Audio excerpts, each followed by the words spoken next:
For Manica, located in Mozambique's mountainous western region bordering Zimbabwe, the ordination of their first Catholic priest is an honor, not only for the town, but also an important symbol for the Mozambican church and cause for an explosive celebration of joy.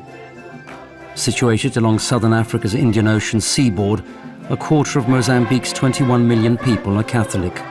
A similar number are Animist, whilst 18% are Muslim. A significant proportion claim to be non-believers, a rarity on the African continent and often regarded as the consequence of a communist inheritance. There are 10,000 faithful to every Catholic priest in the country, a mere 250 local priests serving their people.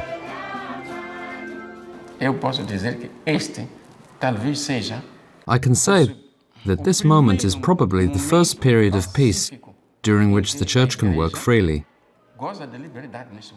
There are presently no signs of declared hostility. We are, however, very short of missionary personnel, which is why this is a period of great difficulty with regard to evangelization work. People feel the need for Christ, yet we do not have missionaries. In short, we are talking about 500 years of evangelization of Mozambique. If we look at the problem more closely, we can see that we are probably talking about 50 years of evangelization, effective, systematic, intensive, without any obstacles.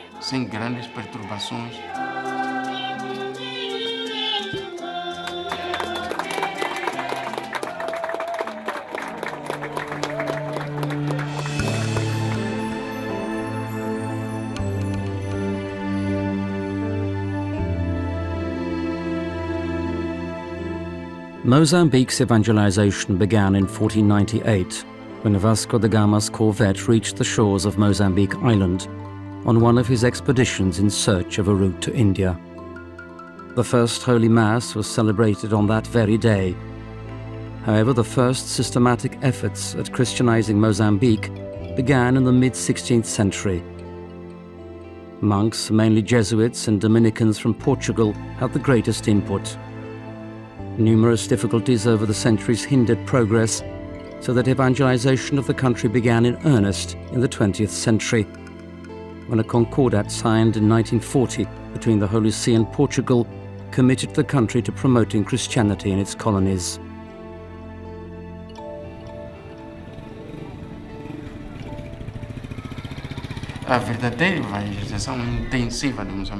Real dynamic and peaceful evangelization began in Mozambique in 1940. That was very, very late, because that is also the time during which the first independence movement sprang up, in opposition to the cruelty and crimes perpetrated by the Portuguese colonial regime. As a result, and in spite of evangelizers' goodwill, they were in opposition. That liberation movement intensified its activities right up to the 1960s, when discussions about independence and the rights of Africa's countries began. This resistance movement became so strong that an armed conflict erupted, not a Cold War, but an armed struggle. The war lasted 10 years, starting from 1964.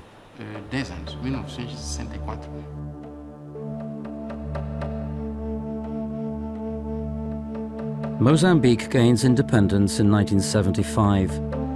The Socialist Mozambique Liberation Front, Frelimo, make up the country's first government, leading to a Marxist revolution that in a short time develops into a long, drawn-out, bloody civil war between government forces and the guerrilla Mozambique National Resistance Army, known as Renamo. The consequences of the war and Marxist ideology are also felt by the Catholic Church. Frelimo accuses the Church of collaboration with the colonial regime, which serves as a pretext to attack missionaries and confiscate church property, schools and hospitals. Many churches are destroyed or nationalized and used for alternative purposes. Some missionaries are forced to leave the country within 48 hours, whilst others leave voluntarily. Many Christian communities are left without a shepherd.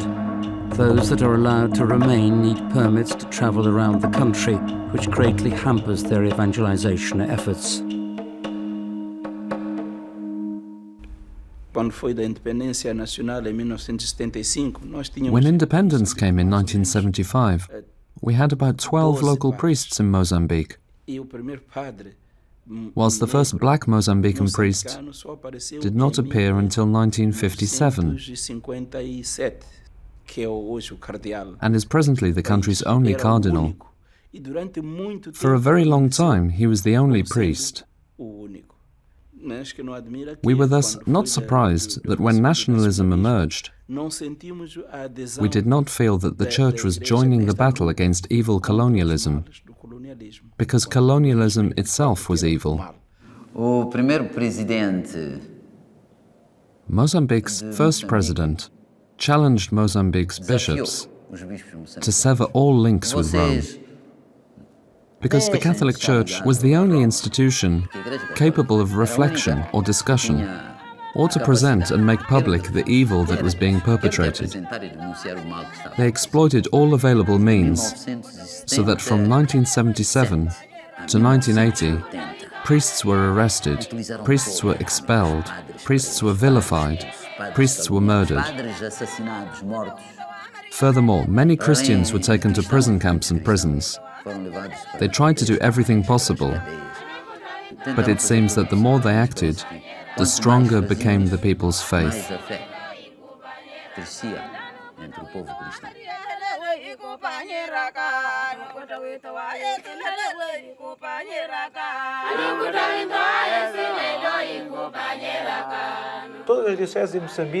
All of Mozambique's dioceses have examples of individuals and groups of people, Christians, catechists, who were persecuted or were brutally murdered because of their Christian witness. Many were fathers of families who became apostles. In the years after independence, when repressions on religious grounds were rife and there was no freedom of belief, when priests and missionaries could do little, they sustained the faith in communities.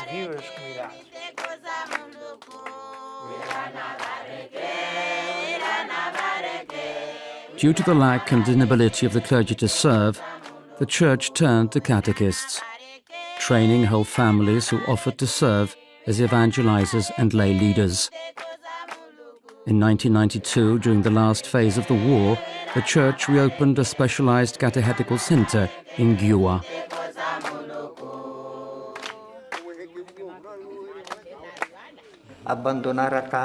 To leave one's home, to leave one's field, to leave one's occupation in order to submit to a formation is already a great sacrifice.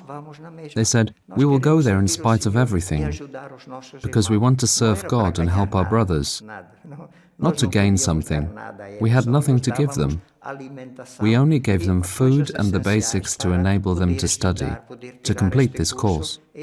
We help children prepare themselves for study in state schools."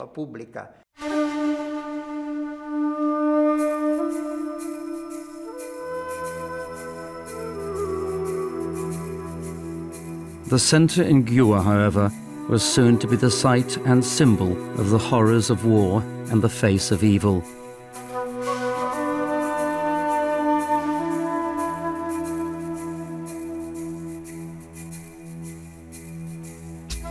On the night after the opening ceremony, an unidentified group of guerrillas attacked the centre. Catechists were forcibly evicted from successive homes, together with their wives and children. The guerrillas questioned who they were and why they were staying at the centre, well aware of their church affiliation. The guerrillas decided to abduct a big group of catechists with their families to their base camp to help with the transport of goods. The others were killed 3 kilometers from the centre.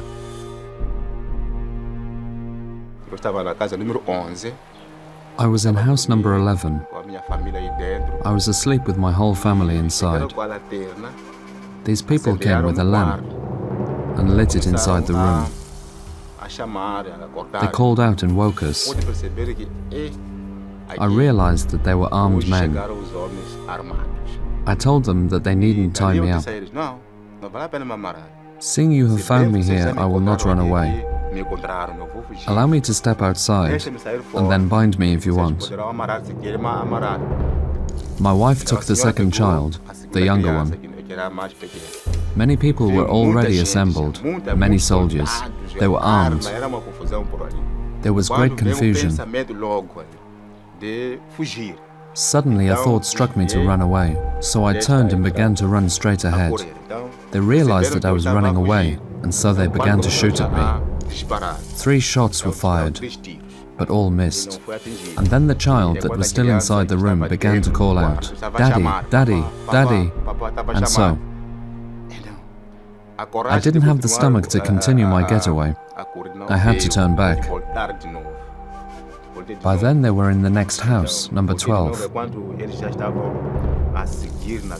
I went inside and managed to catch my child and order him to be quiet. I later learned that my wife was dead. Children, catechists, catechists' wives, they were all killed.